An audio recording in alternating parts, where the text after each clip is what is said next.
Welcome back to The Point. Now we are going to do Off Their Feed, where we take the noteworthy tweets of the week and we respond to them in a very concise way. Let's start off with Andrew Sullivan, who says, "End aid to Egypt and Israel. The first doesn't deserve it. The second doesn't need it." Is Sullivan right that it's time to rethink our aid to these two countries? I would say meh.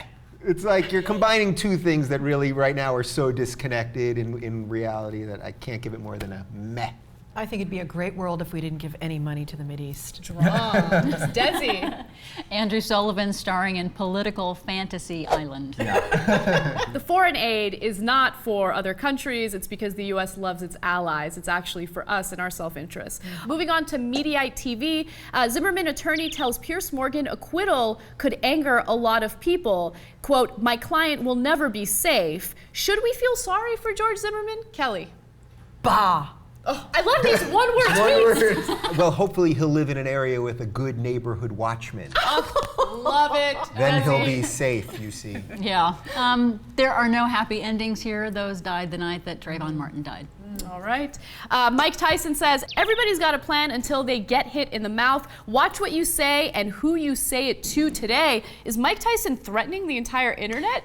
Two words, Michael Spinks. Did you ever see that 3-second fight? I mean, don't mess around with Mike Tyson. I agree. Yeah, I'm hiding my ears. You took my tweet. I was going to say that. Billy Corbett of ESPN's 30 for 30 says, "I'm thinking that anybody who would eat at Golden Corral doesn't really care how the food is stored." Recently, an employee at a Golden Corral in Florida released a video on YouTube that shows that during food safety inspections, that particular restaurant likes to store its food next to the dumpster so officials don't see it and test it. Why not just cut out the middleman and serve it out by the dumpster?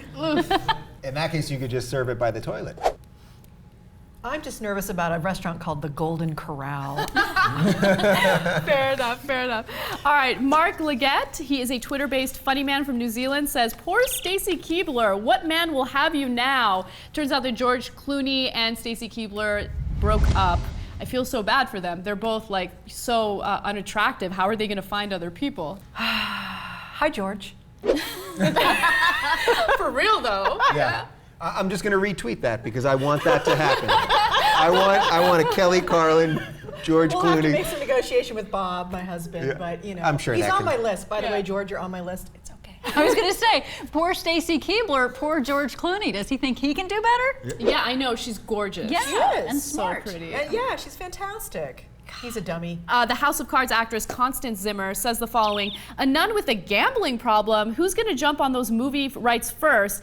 There was a nun by the name of Mary Ann Rapp who actually stole $128,000 from 2 different churches to feed her gambling addiction, which I find kind of sad. I feel bad making fun of her. She's going to serve 90 days in prison, and she also has to do 100 hours of community service, which, I mean, her entire life was dedicated to community service, so I don't know if that makes sense. There's 2 tweets here. One of which is she made a huge gamble when she married Jesus.